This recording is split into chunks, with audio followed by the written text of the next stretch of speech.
My name's Charles Reeve. I'm the team leader of CRIDF. I've been since it started back in 2013. I want to speak really about work we've done in one transboundary basin. So I want to speak about the work we've been doing in the Okavango Basin. As many of you might know, the Okavango is shared between Angola, Namibia and Botswana.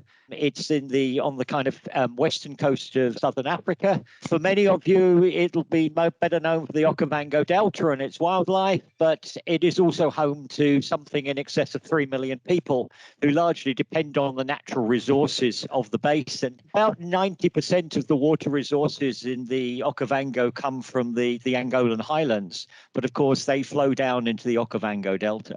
Just some of the challenges, normal kind of competing challenges for water resources between urban development, livelihoods, tourism, particularly increasingly commercial agriculture, water extraction, also largely for places outside of the basin. And then there are the kind of corresponding threats: population growth, climate change, commercial agriculture, deforestation. These are the kind of typical effects.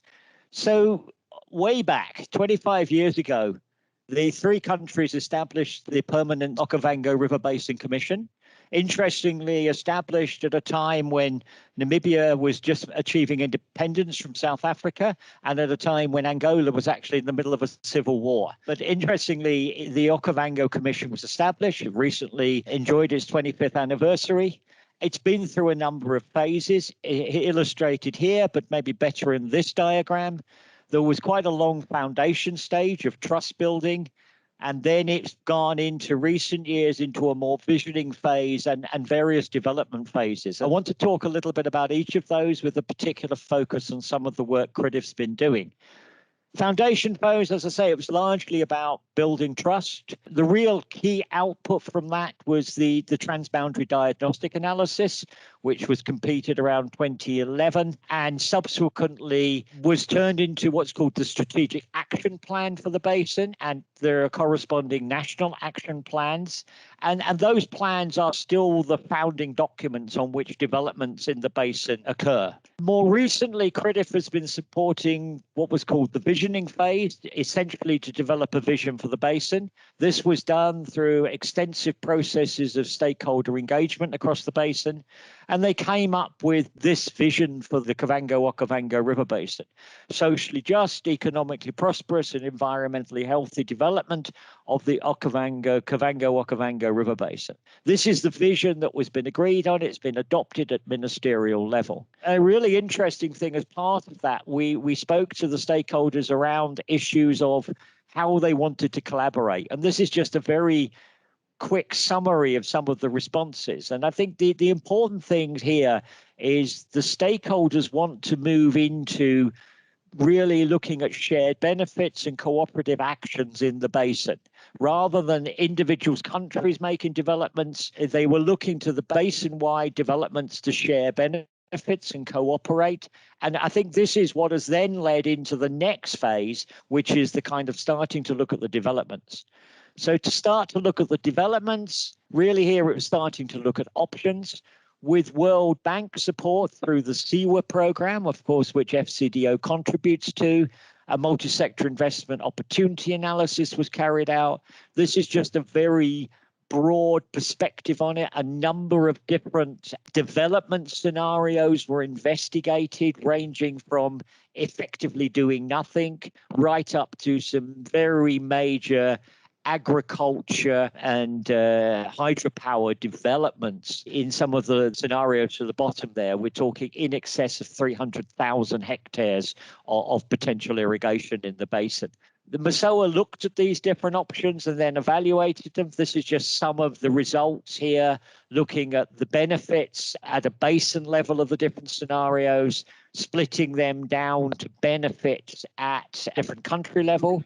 And I think a key element here is the kind of line at about 2,300, which is kind of the limit that essentially any developments above that were foreseen to be really threatening the ecosystem's integrity of the basin. And this was a really important conclusion, that some developments can happen, But actually, if you get some of the larger developments, then you start having ecosystems integrity problems. This is just an indication of the impact on employment and wages, etc. So an economic analysis of the options was done. More interestingly, an analysis that was done on the impact on the ecosystems and other things. I think it's trying to get this balance in line with the vision, a vision of social justice for the people in the basin, ecosystems integrity, as well as economic growth. Say a little bit about climate change. We did some work looking at the impact of climate change on those Mosoa interventions. Here's just some indications of the kind of future climates within the Okavango. The basin actually almost crosses two climatic zones. In the upper part of the basin, it's dominated by the ITCZ and the continental climate. You are largely seeing temperature increases of a couple of degrees and most likely a small increase in rainfall, which is critical in terms of the fact that most of the water comes from the Angolan highlands. When you go down to the delta, you're getting onto the edge of the Kalahari, and you're seeing similar increases in temperatures, but most likely you're seeing significant reductions in rainfall. So you've got this kind of mix of different climate effects across different parts of the basin. Obviously, in more extreme terms, you get larger rises, and certainly there are predictions which are talking about summer temperatures in parts of the basin increasing potentially by up to 10 degrees centigrade by the beginning of the next century.